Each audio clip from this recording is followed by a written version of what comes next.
परोपकार हे फार मोठं अशा प्रकारचं साधन आहे, देवाच्या प्राप्तीचं साधन आहे परोपकार.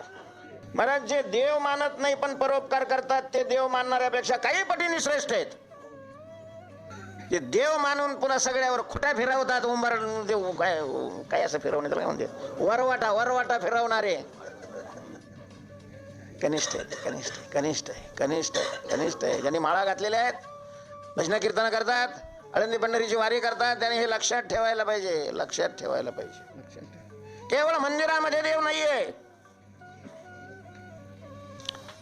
परमात्मा पाहायचा असेल तर तो दीन, दुबळा, दरिद्री, पशु यांच्यामध्ये पाहावा, विशेष रूपाने पाहावा तो, आणि यांची सेवा केली